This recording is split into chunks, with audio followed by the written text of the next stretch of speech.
Les chemins de Saint-Jacques de Compostelle. Au lieu de pèlerinage chrétien, après Jérusalem et Rome, Saint-Jacques est devenu le symbole d'une prodigieuse histoire, celle de milliers d'hommes et de femmes qui perpétuent l'une des plus anciennes épopées spirituelles de l'Occident.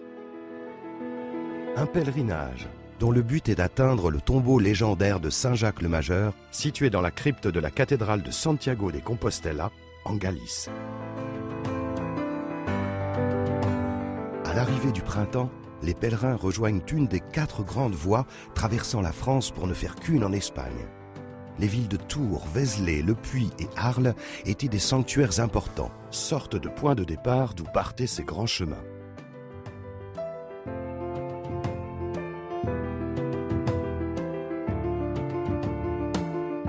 Les pèlerins sont de plus en plus nombreux. Ils étaient près de 200 000 en 2011 à venir des 4 coins du globe. Le pèlerinage se fait à pied ou à vélo. Et rien ne semble les freiner. Pas même le mauvais temps, la fatigue ou les blessures.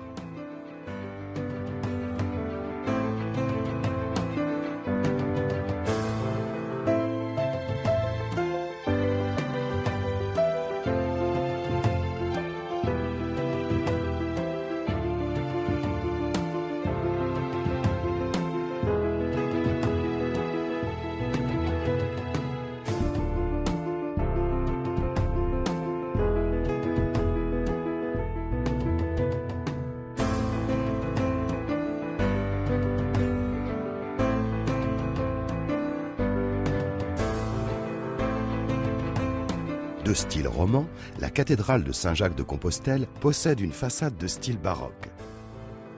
Pour les plus courageux, le pèlerinage ne s'achève pas à la cathédrale. Nombreux sont ceux qui prolongent le voyage jusqu'à Fisterra, sur la côte atlantique, à près de 100 km de là.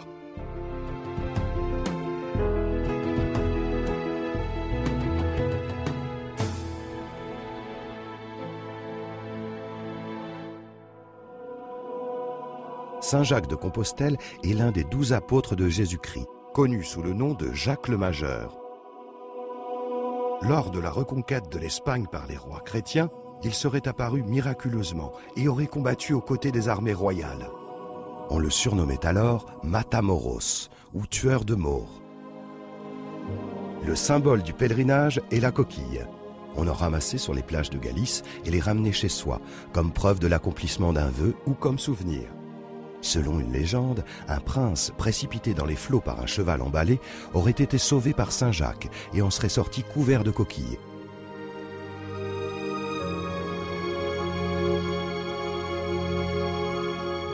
Au Moyen-Âge, les pèlerins étaient équipés d'un bourdon, un bâton leur permettant de se protéger, et d'une calebasse, une courge vidée et séchée pour leur boisson.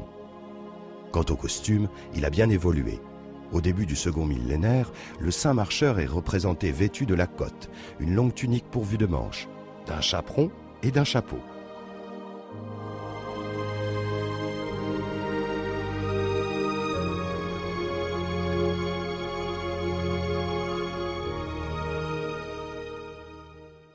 Il existe plusieurs chemins, comme celui au départ du mont Saint-Michel. Il était parcouru par les pèlerins du nord de l'Europe qui s'arrêtaient au mont.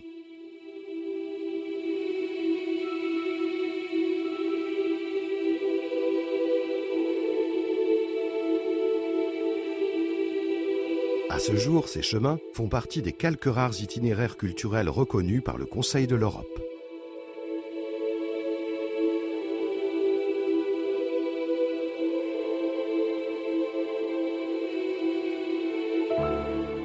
La tour Saint-Jacques à Paris.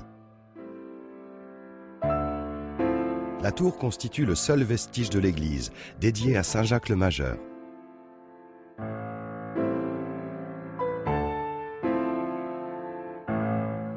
La voie Touronensis est le nom latin du chemin qui part de Tours. Elle traverse notamment Poitiers et Bordeaux avant d'arriver en Espagne. La crypte de la basilique Saint-Martin à Tours abrite le tombeau de Saint-Martin. À Poitiers, le joyau de la ville, l'église Notre-Dame-la-Grande. Sa construction date du Xe siècle.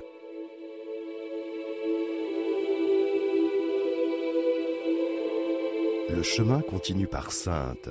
dont la cathédrale abrite le tombeau de saint Eutrope, qui fut le premier évêque de la ville.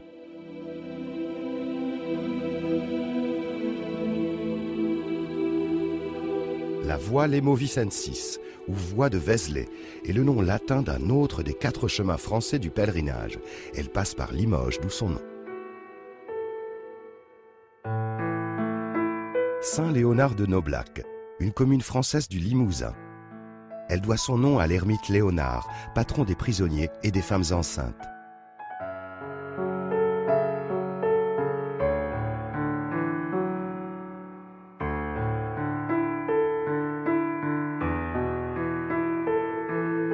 Le point de départ de la Via Tolosana se situe à Arles et rejoint Toulouse. Sa longueur est d'environ 1600 km.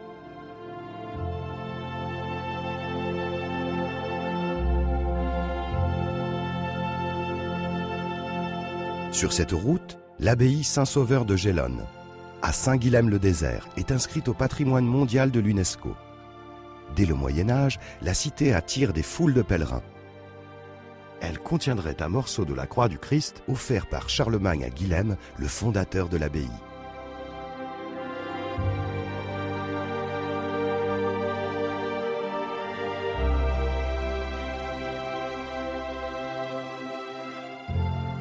En continuant sur le chemin, on trouve des stèles d'un style très particulier, à Uclat du Bosc.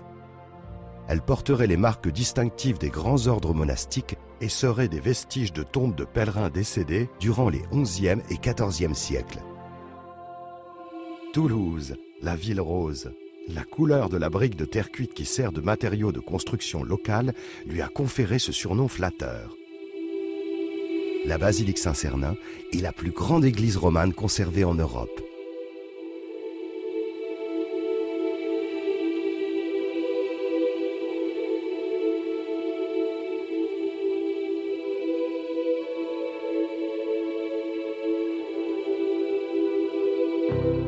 La voie Podiensis, ou voie du Puy, est le chemin le plus fréquenté des 4. Il commence au Puy-en-Velay, qui doit son nom au piton volcanique qui l'entoure.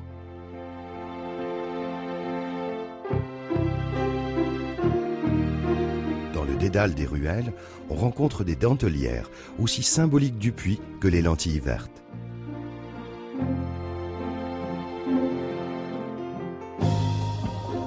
Le Puy doit sa célébrité au pèlerinage de la mystérieuse Vierge Noire rapportée d'Orient.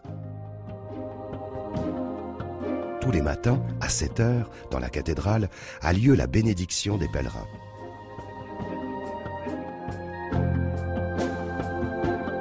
Dernière formalité avant le grand départ, faire tamponner sa crédentiale, véritable passeport du pèlerin.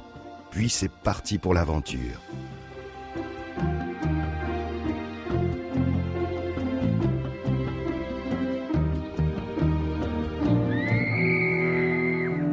Dans le département de la Lozère, nous entrons dans le pays de la bête du Gévaudan, qui aurait tué une centaine de personnes peu avant la Révolution.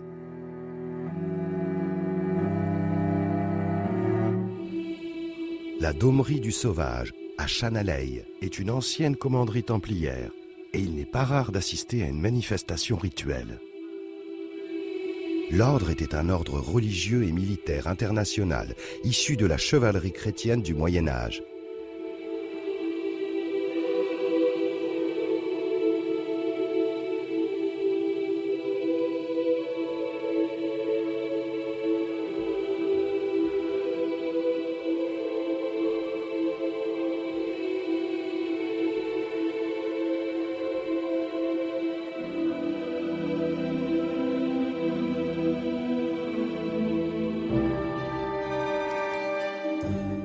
Nous sommes maintenant à 1300 mètres, dans l'Aubrac mythique. Avec ses grandes étendues, jadis infestées de brigands et de loups, si redoutés des pèlerins. Curieuse histoire que celle de ce vicomte flamand, Adalard, pris dans une tempête de neige et attaqué par des bandits au XIIe siècle. Il fit le vœu, s'il en réchappait, de bâtir un refuge-hôpital pour pèlerins à cet endroit. D'où la construction de cet imposant monastère, la Daumerie d'Aubrac.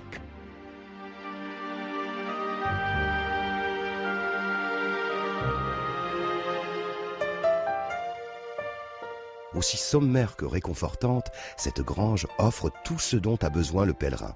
Une soupe chaude et une couche à l'abri.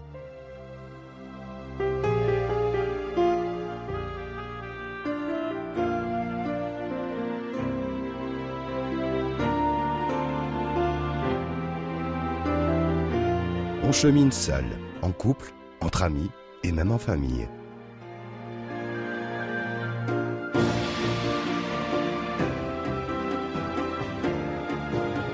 Mais on ne traîne jamais en ces lieux conviviaux. Le pèlerin est appelé par le chemin et doit reprendre la route dès le lever du soleil.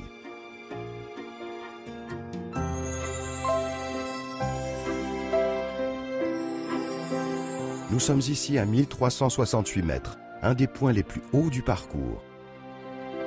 Comment passer par l'Aubrac sans faire une halte chez Germaine? Célèbre pour son aligot, sa brioche et sa tarte aux fruits rouges.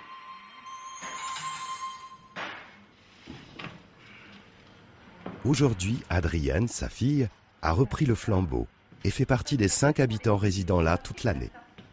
C'est peut-être ici qu'on trouve le mieux l'esprit du pèlerinage.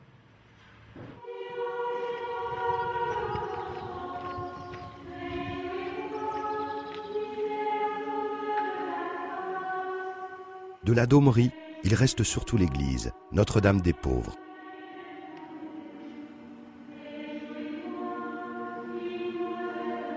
Autrefois, on y distribuait quotidiennement jusqu'à 4000 pains et on hébergeait 500 personnes. Et voici Maria, la cloche des perdus, que les moines sonnaient à toute volée par neige ou brouillard pour indiquer le chemin dans la tempête. L'Aubrac est une terre de tradition, où la transhumance est encore pratiquée. Quand arrive le 25 mai, date traditionnelle de la montée des troupeaux vers le plateau, c'est la fête.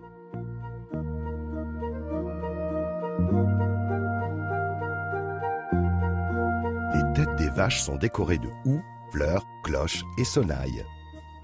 L'aligot, qui était autrefois un plat de subsistance, est devenu un mets de fête. La recette est simple. Purée de pommes de terre et tomes fraîches de l'aguiole ou de Cantal.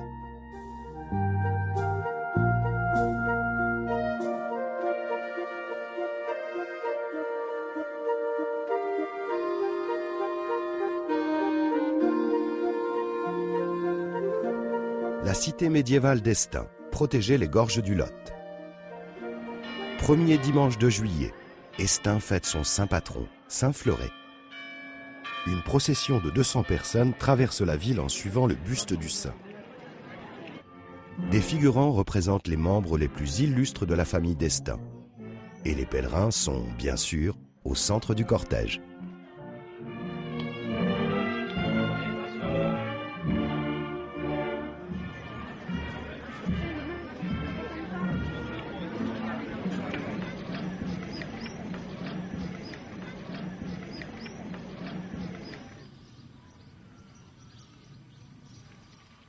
Autre étape incontournable du chemin, Conques, un des plus beaux villages de France. Perché à flanc de colline sur un versant ensoleillé, le village possède une superbe église, l'abbatiale Sainte-Foy, incontestable chef-d'œuvre de l'art roman.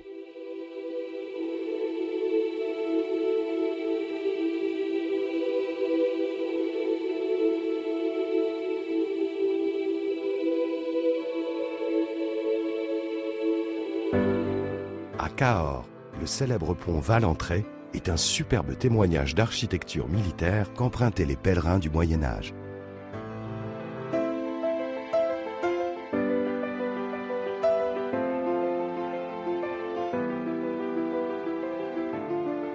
Non loin de Cahors, un des rares refuges pouvant accueillir des handicapés. Grâce à un moyen de transport appelé Joëlette, tout le monde peut parcourir le chemin de Saint-Jacques-de-Compostelle.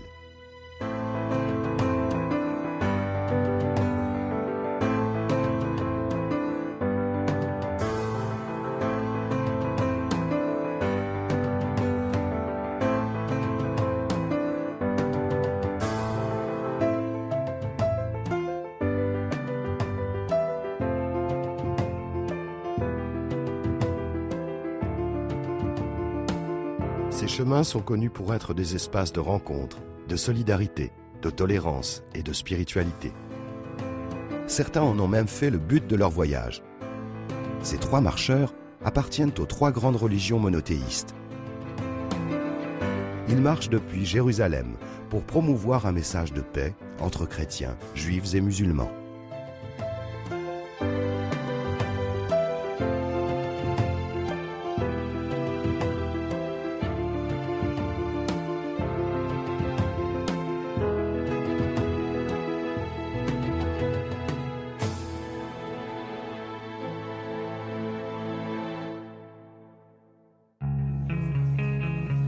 Le chemin reste une épreuve physique. Et il n'est jamais superflu de pouvoir faire une halte dans une infirmerie.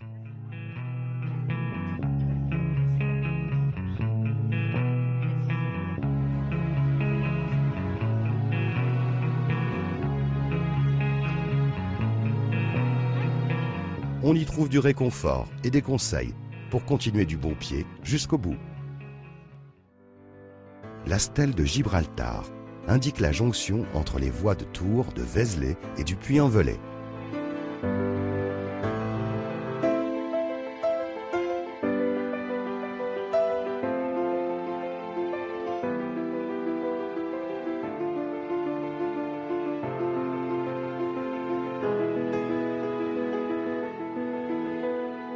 Ici, la terre est gorgée d'eau. Des nuées de brume s'accrochent aux collines.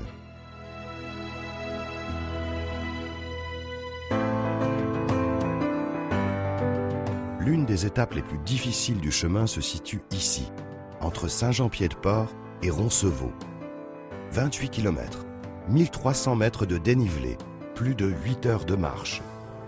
Mais c'est aussi l'une des plus belles étapes.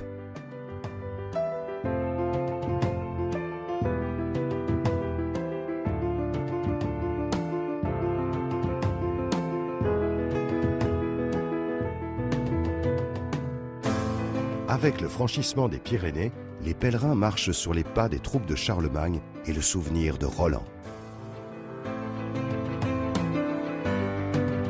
Au point culminant de leur route, c'est enfin l'Espagne qui apparaît aux pèlerins. Après l'humidité du Pays basque, l'aridité de l'Espagne.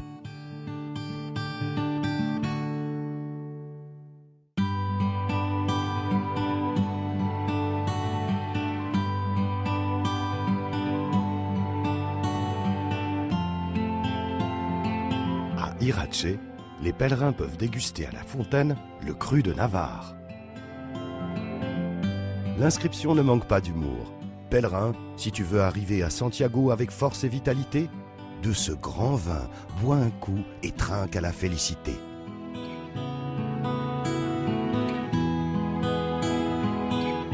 Saint-Jacques-de-Compostelle n'est plus très loin.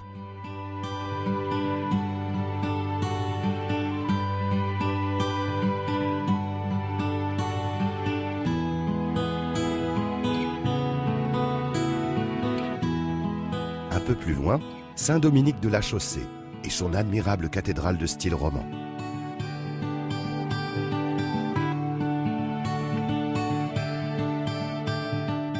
Direction Burgos. C'est dans sa cathédrale gothique que repose la dépouille de Rodrigo Diaz de Vivar, surnommé le Cid.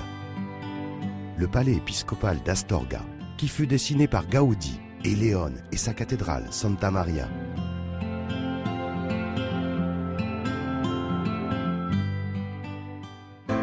Ici, de grands plateaux secs et rocailleux s'étendent à l'infini.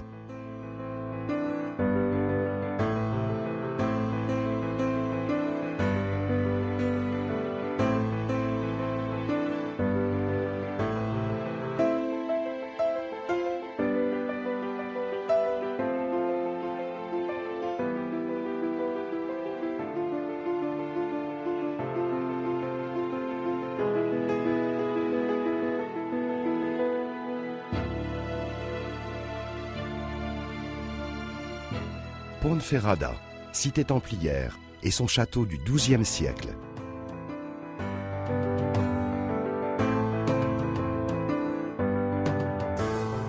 C'est une halte obligatoire pour les pèlerins qui souhaitent se détendre et se rafraîchir.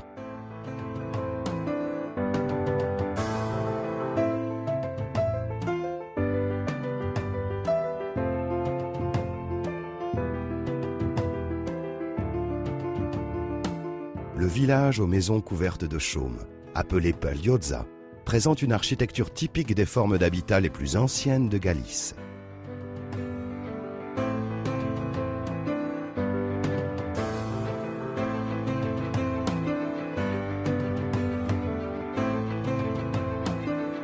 À l'issue d'une ascension pénible, on atteint la crête de l'Alto San Roque, dominant la plaine de Pamplune.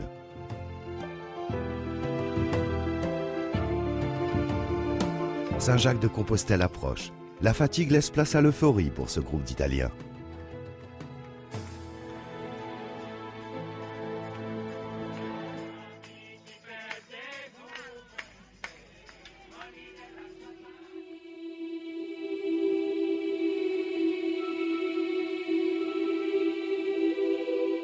Et enfin, c'est l'arrivée à Saint-Jacques de Compostelle, ou Santiago de Compostela. Le chemin s'arrête là.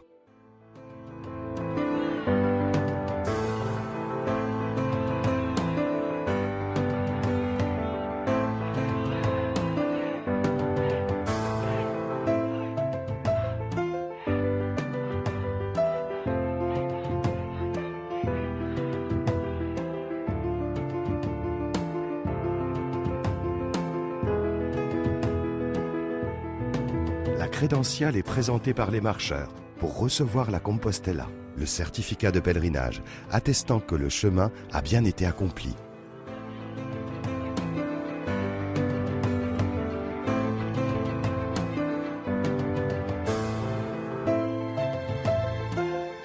À la cathédrale, les visiteurs saluent Saint-Jacques et posent leurs 5 doigts sur les traces creusées dans le portique de la gloire par des millions de femmes et d'hommes qui les ont précédés.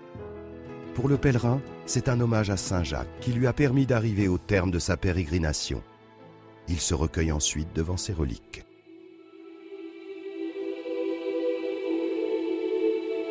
La messe des pèlerins a lieu tous les jours, à midi.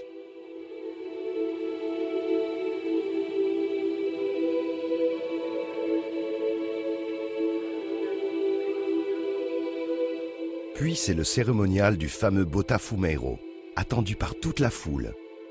Un encensoir géant en argent que 8 hommes balancent de part et d'autre de la nef.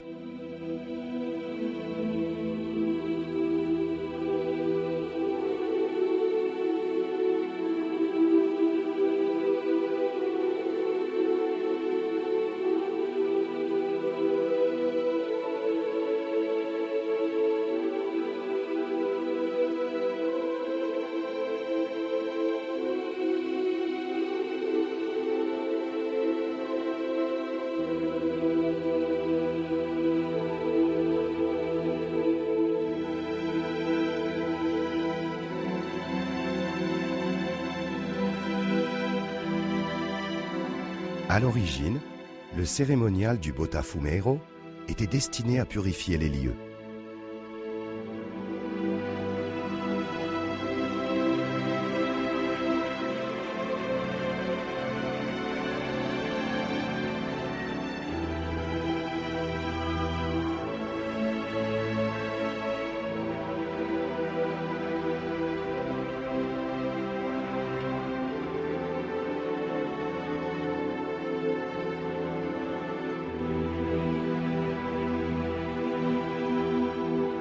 Pour les plus courageux, le chemin ne se termine pas là. Ils peuvent aller jusqu'à Fisterra, la fin des terres, située à 3 jours de marche. Un lieu magique où l'océan se brise avec force sur les côtes de Galice. Comme au Moyen-Âge, les pèlerins brûlent leurs vêtements. Ils abandonnent en quelque sorte leur ancienne peau pour se purifier le corps et l'esprit. Ainsi, ils peuvent prendre un nouveau départ dans la vie. Le 25 juillet, c'est la Saint-Jacques. La fête est aussi éblouissante que l'aventure engendrée par ce chemin mythique. Un itinéraire entre terre et ciel, où les merveilles de la nature rivalisent avec les richesses patrimoniales, pour le plus grand plaisir du voyageur.